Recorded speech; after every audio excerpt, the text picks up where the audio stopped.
കൊച്ചിയിൽ ലഹരിവേട്ട 94 ഗ്രാം MDMA-യുമായി യുവാവും യുവതിയും എക്സൈസിന്റെ പിടിയിലായിട്ടുണ്ട്. ആലപ്പുഴ സ്വദേശികളായ മുഹമ്മദ് ഷാഫിയും സരിതയുമാണ് പിടിയിലായത്. എസ്രാഗിൻ വിവരങ്ങൾ. എറണാകുളം എക്സൈസ് ഇൻസ്പെക്ടർ അഭിരാജും സംഘവും നടത്തിയ പരിശോധനയിലാണ് വലിയ ലഹരിവേട്ട ഉണ്ടായിരിക്കുന്നത്. യുവതിയും യുവാവും, അതായത് മുഹമ്മദ് ഷാഫി ആലപ്പുഴ സ്വദേശി, സരിത ആലപ്പുഴ സ്വദേശിനി, ഈ രണ്ടുപേരാണ് പിടിയിലായിട്ടുള്ളത്.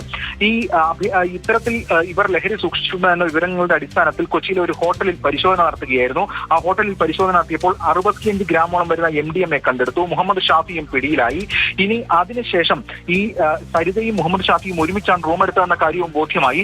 തുടർന്നാണ് ഇത്തരത്തിൽ എക്സൈസ് സംഘം സരിതയ്ക്ക് വേണ്ടിയിട്ടുള്ള പരിശോധന നടത്തിയത്. അപ്പോൾ സരിത ഈ ഘട്ടത്തിൽ ഈ ലഹരി വിൽപ്പനയ്ക്കായി പുറത്ത് പോയിരിക്കുകയായിരുന്നു. തുടർന്ന് സരിത എറണാകുളത്ത് നിന്നും പിടികൂടി. അതിനുശേഷം അവരുടെ ആലപ്പുഴയിൽ വീട്ടിൽ സൂക്ഷിച്ചിരുന്ന ലഹരിയും കണ്ടെടുത്തു. അത് 25 ഗ്രാമിലധികം തന്നെ വരും. അങ്ങനെ ഇവർ ബംഗളൂരുവിൽ നിന്നാണ് ലഹരി എത്തിക്കുന്നത്. കൊച്ചിയിൽ മുറിയെടുത്ത ശേഷം MDMA വിൽപ്പനയാണ് ഇവരുടെ പ്രധാനപ്പെട്ട പരിപാടി എന്ന് എക്സൈസ് സംഘം വ്യക്തമാക്കി. ഇവരിൽ നിന്ന് ഏകദേശം 17,000 രൂപ പിടിച്ചെടുത്തിട്ടുണ്ട്. അത് ലഹരി വിറ്റ് കിട്ടിയ പണമാണ്. ഏകദേശം 120 ഗ്രാമോളം വരുന്ന ലഹരിയാണ് MDMA ആണ് ഇവർ അവിടെ നിന്ന്, അതായത് ബംഗളൂരുവിൽ നിന്ന് എത്തിച്ചത്.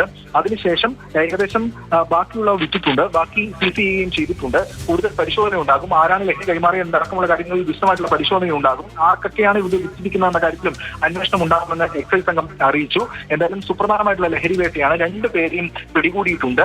ഇത്തരത്തിൽ കൊച്ചിയിൽ റൂം എടുത്ത് ലഹരി വിൽപ്പന നടത്തി വരികയായിരുന്നു. ആലപ്പുഴയിലും ഇവർക്ക് വിൽപ്പനയുണ്ടായിരുന്നു. അങ്ങനെ ബംഗളൂരുവിൽ നിന്നാണ് ആരാണ് ഇത് കൊടുക്കുന്നത് അടക്കമുള്ള കാര്യങ്ങളിൽ വിശദമായിട്ട് രാഗിനാണ് വിവരങ്ങൾ നൽകിയത്. കൊച്ചിയിൽ MDMA-യുമായി 2 പേർ പിടിയിൽ. ആലപ്പുഴ സ്വദേശികളായ യുവതി യുവാവുമാണ് പിടിയിലായത്.